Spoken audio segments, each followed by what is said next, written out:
Chapter 12, Section 6 in the 8th grade textbook is entitled Graphing Inequalities in Two Variables. Let's go ahead and start with the definitions here. We've got the idea of a boundary line. That's the set of points where the two sides of a two-variable linear inequality are equal. The set of points where the two sides of a two-variable linear inequality are equal. When we're talking about a one-variable inequality, the ones we graph on the number line, the boundary line is the equivalent of the dot we put down on the number line. When we put down the dot, we're saying, if it's x is greater than 3, we put a dot on 3 to represent the 3. The boundary line has the same idea, but because it's a line that we're really graphing here, linear, that line that we're going to graph represents that same thing that the dot represents in a one-variable inequality. Linear inequality, that's a mathematical sentence using greater than, less than, greater than or equal to, less than or equal to, whose graph is a region with a straight line boundary.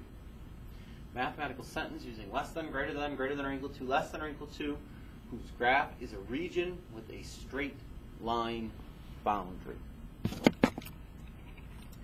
So let's go ahead and take a look here. Now we've already talked about the boundary line being the equivalent of the one variable inequality dot here.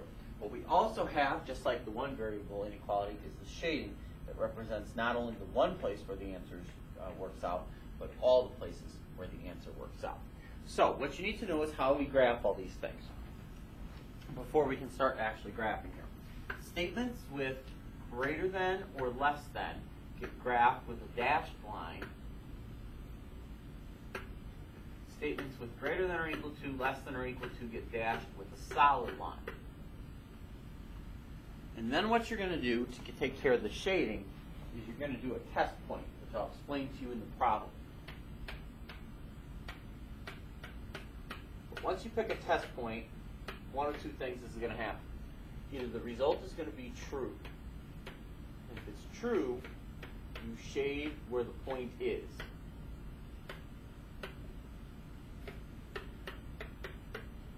And if it's false, you shade where the point isn't.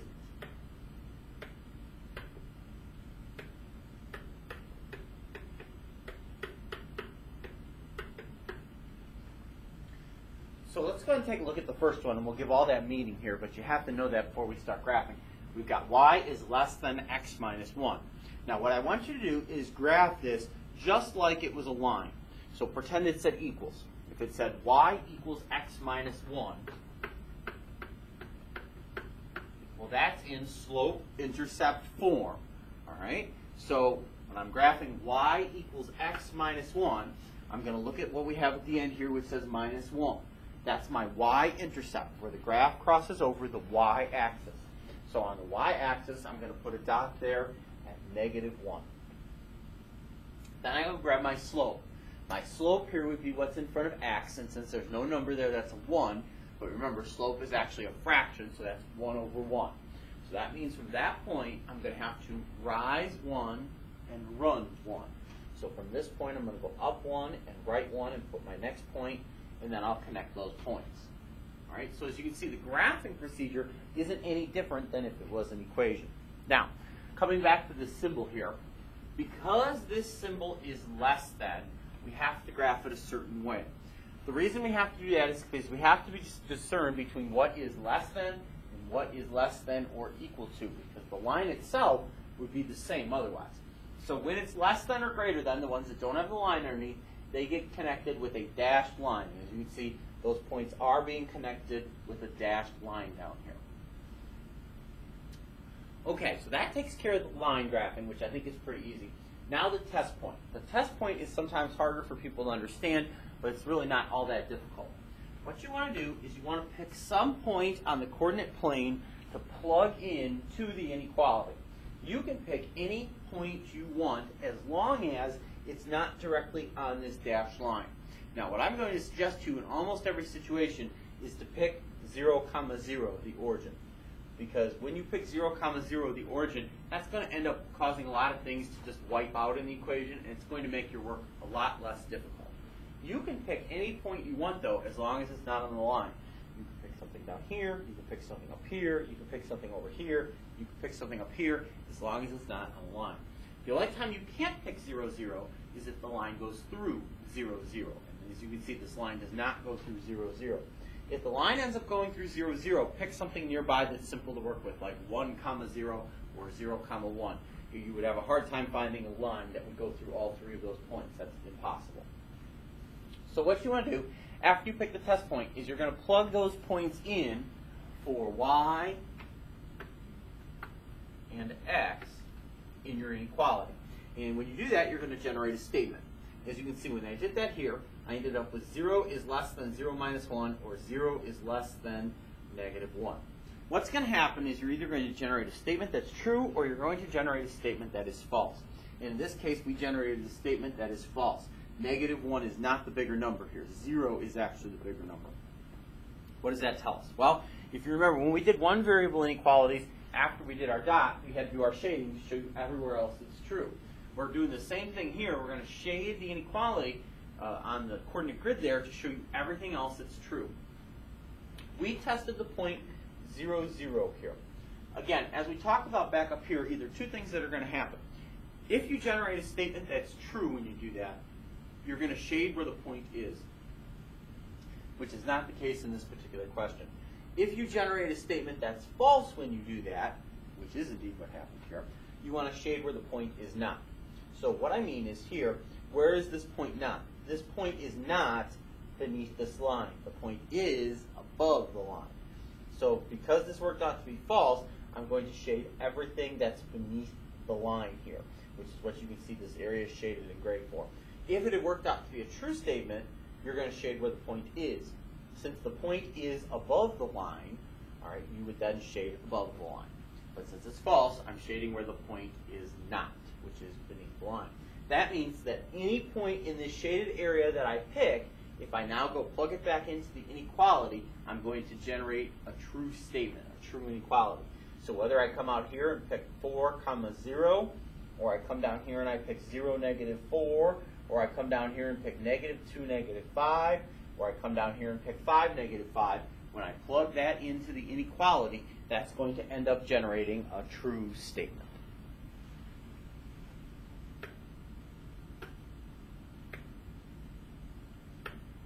Let's go ahead and take a look at number 2. It says a successful screenwriter can write no more than 7.5 pages of dialogue each day. Graph the relationship between the number of pages the writer can write and the number of days. At this rate, would the writer be able to write a 200-page screenplay in 30 days? All right, so the first thing you have to know is what you're going to do is what here.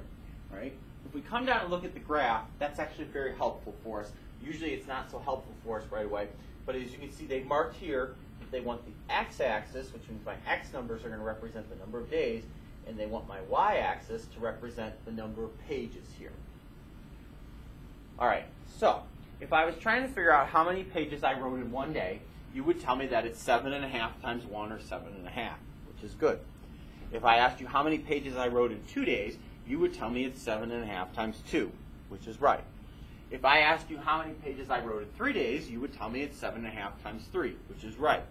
But if I don't know how many days, which is what this question is about, is I'm taking 7.5 and multiplying it by x. And again, I'm picking x very specifically because they want x to represent the number of days on the graph. All right, now here, that takes care of this part. Now we've got to figure out this part here. The y is less than or equal to part here. The y part here represents the total number of pages that are going to be generated here. All right, so that's where y comes from. Now, the part here that says less than or equal to, the reason it says that is because it says here that the screenwriter can write no more than 7.5 pages of dialogue each day. So if I flip it around and make it say greater than, that's going to actually mean that that person's going to be cranking out more than 7.5 pages a day. They're saying that I can't do more than 7.5 pages a day. So that's why they're writing less than or equal to. because he's going to crank out less than or exactly 7.5 pages a day. That's why. If less than, the less than part, or equal to, you could write exactly 7.5 pages a day. All right, well, if you're looking at that and saying, well, that doesn't look quite right to me, that doesn't look like any form we know to make a graph, which is where you're going to take me, actually it does. All right? All you need to do to make this look like exactly like something you're familiar with is add a plus 0 to it. Of course, adding 0 to something doesn't change anything, but notice now it's in slope-intercept form, which works because we know how to graph slope-intercept form. So let me go ahead and scroll this down a little bit more, then we'll start taking a look at the actual question.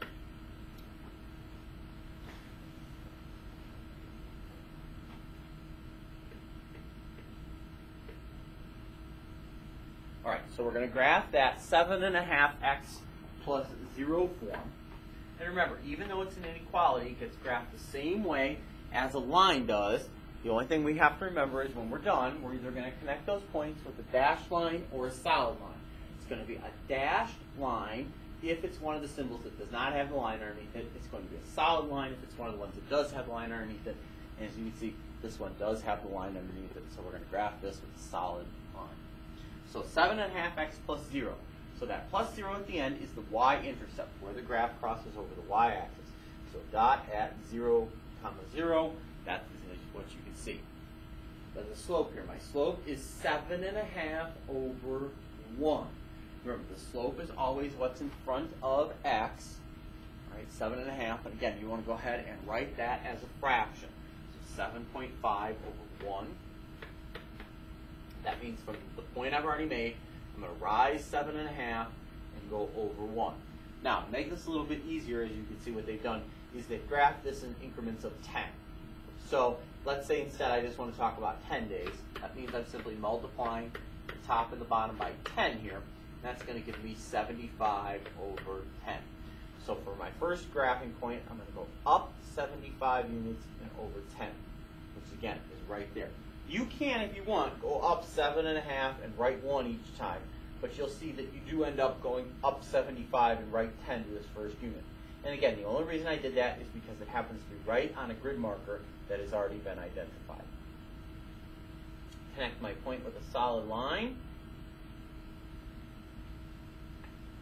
and the first step is done. Now we've got to get the shading step done before we can really start answering the question here.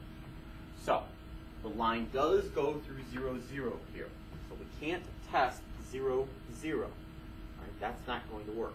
So what they decided to do is they decided to test 20, 50 here. 20, 50 is at days 20, pages 50, which would be this point right there. You can pick anything that's not on the line. If you want to pick 1, 0, hoping that'll make your life easier, right over 1 unit right here. That's fine. Pick 1, 0. It doesn't hurt anything. They just happen to pick 20, 50.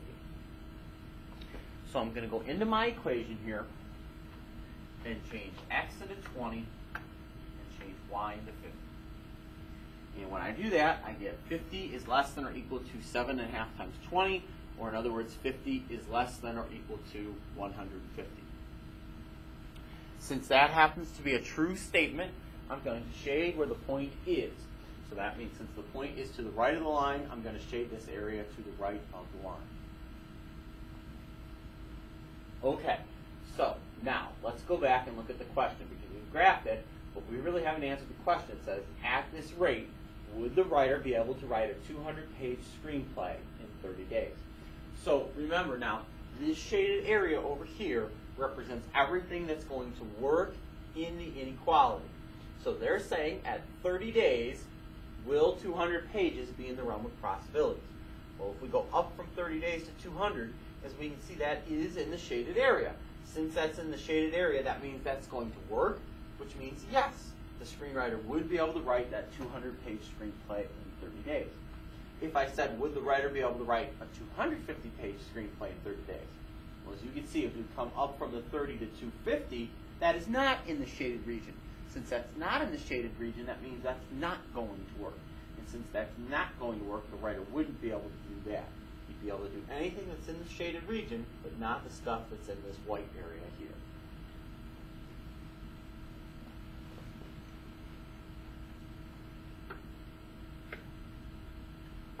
ahead and take a look at the concluding example here where they're asking me to graph the inequality y is less than x minus 4.